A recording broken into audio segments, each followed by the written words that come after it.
क्या 29 साल बाद शरद पवार के पास महाराष्ट्र के मुख्यमंत्री की कुर्सी आ सकती है? मतदान के बाद बन रहे सियासी समीकरण को देखते हुए मुंबई से लेकर दिल्ली तक इस बात की चर्चा हो रही है।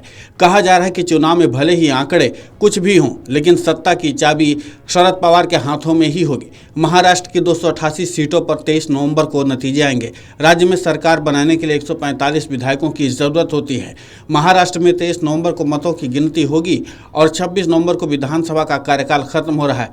यानी 3 दिन के भीतर अगर सरकार गठन का दावा पेश नहीं किया जाएगा तो राज्य में राष्ट्रपति शासन लागू हो सकता है। राष्ट्रपति शासन लागू होने की स्थिति में गेंद केंद्र के पाले में आ जाएगी। कहा जा रहा है कि ऐसी स्थिति से बचने के लिए पार्टियां जल्द से जल्द सरकार गठन की कवायद करेंगी। पवार इसका फायदा उठा सकते हैं। 2019 में राष्ट्रपति शासन लागू रहने की डर की वजह से पवार महाविकास अघाड़ी की सरकार में वित्त, गृह जैसे कई अहम विभाग अपने पास रख लिए। महाराष्ट्र को लेकर जितने भी एग्जिट पोल आए उन सभी में दोनों पवार को करीब 70 सीटें मिलने का अनुमान लगाया जा रहा है। विधानसभा की करीब 42 सीटों पर अजीत पवार और शरद पवार के उम्मीदवार के बीच ही मुकाबला है। 2024 के लोकसभा चुनाव में 38 विधानसभा सीटों पर शरद पवार और 6 सीटों पर अजीत पवार को बढ़त मिली थी। दोनों के उलट पलट की गुंजाइश भी है। अजीत पवार ने पूरे चुनाव में खुलकर उन मुद्दों का विरोध किया है जिससे बीजेपी चुनाव में ध्रुवीकरण की कवायद कर रही थी। जूनियर पवार इस वजह से बीजेपी के देवेंद्र फडणवीस के निशाने पर रहे हैं। इसी पावर की वजह से कहा जा रहा है कि इस बार सीएम की कुर्सी पवार परिवार के पास जा सकती है। शरद पवार महाराष्ट्र की राजनीति में न तो किसी से ज्यादा दोस्ती रखते हैं और न ही दुश्मनी।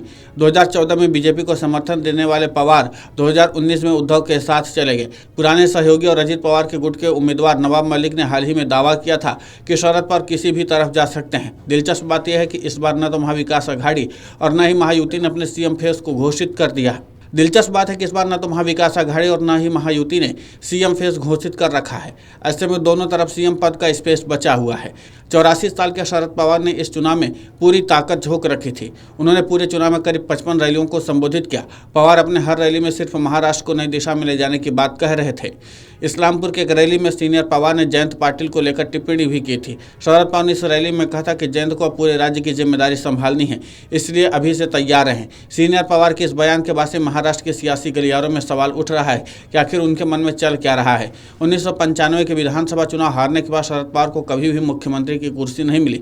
महाराष्ट्र की सियासत में इसके बाद वो करीब 4 बार किंग मेकर की भूमिका में जरूर है, लेकिन सियासी समीकरणों की वजह से सीएम की कुर्सी से दूर ही रहे।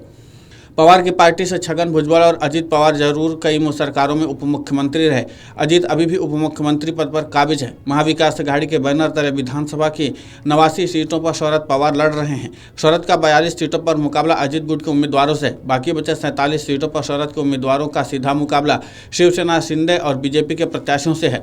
अजीत पवार इस बार चुनाव में करीब 60 सीटों पर चुनाव लड़ रहे हैं। शरद के अलावा अजीत गुट का अधिकांश सीटों पर कांग्रेस से मुकाबला है। हालांकि महाराष्ट्र में एग्जिट पोल और सरकार गठन को लेकर उद्धव ठाकरे गुट ने बड़ा बयान दिया है। शिवसेना यूबीटी के प्रवक्ता संजय राउत ने दावा किया कि सरकार महाविकास अघाड़ी की बनेगी। उन्होंने कहा कि गठबंधन को कम से कम 160 सीटें आ रही हैं। राउत ने एग्जिट पोल पर भी सवाल उठाए हैं। नाना पटोले के सीएम बनने के बयान पर भी राउत ने तंज कसा है। संजय राउत ने सवाल पूछा कि आखिर कांग्रेस हाईकमान पटोले को सीएम चेहरा घोषित क्यों नहीं कर रहा है।